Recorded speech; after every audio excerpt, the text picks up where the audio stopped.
আমরা কাঁচা আমের আমসত্র বানাবো। তো চলো গাছ দিয়ে আম পাড়া যাক। তো আমাদের কলমে আম গাছে অনেক কটা আম ধরেছে, এই প্রথমবার আম ধরেছে। তো ভাবলাম যে আপনাদের কাছে ভিডিও করে শেয়ার করি। তো আসুন আমগুলো পারি। তো এই তো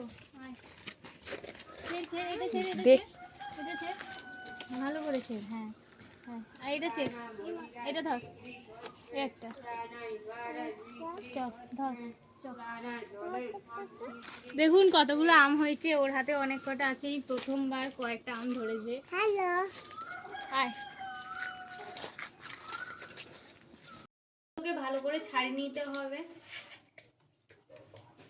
আমগুলো ছাড়ানো হয়ে গেছে, এবারে এগুলোকে টুকরো টুকরো করে কেটে নিতে হবে।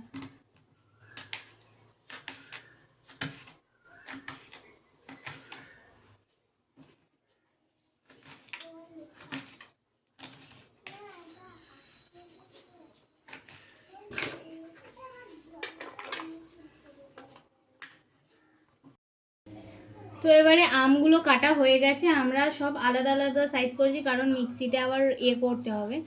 তো জলটা গরম বসিয়ে দিচ্ছি, এখন আমগুলোতে দিয়ে দেবো, সিদ্ধ হতে দেবো কিছুটা।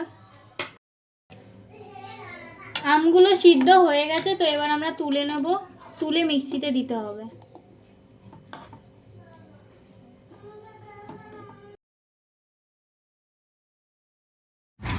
তো আমগুলো সেদ্ধ হয়ে গেছে, এবারে এটাকে মিক্সিতে দিয়ে পেস্ট করে নেবো ভালো করে।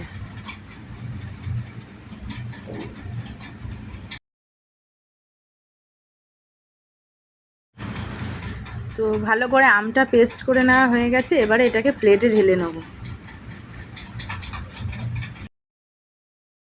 শুকনো লঙ্কা আর জিরেটা ভালো করে ভেজে নিচ্ছি, খুব বেশি দেবো না, অল্প করেই ভাজতে হবে।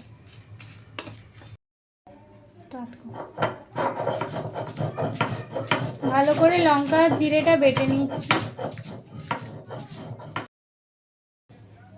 আমের পেস্টটা এবার এতে ঢেলে দেবো।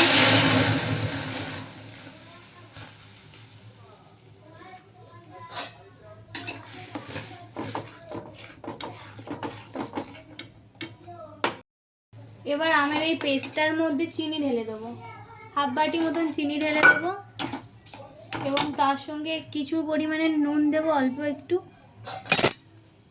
আর সেই বেটে রাখা লঙ্কা আর জিরের গুঁড়ো।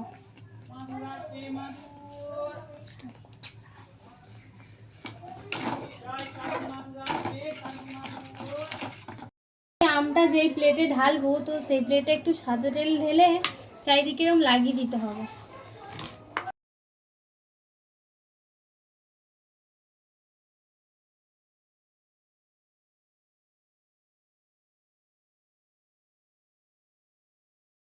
এই আমের মিশ্রণটাকে চারিদিকে ছড়িয়ে দিলাম। এবার আমটাকে রোদে দেবো।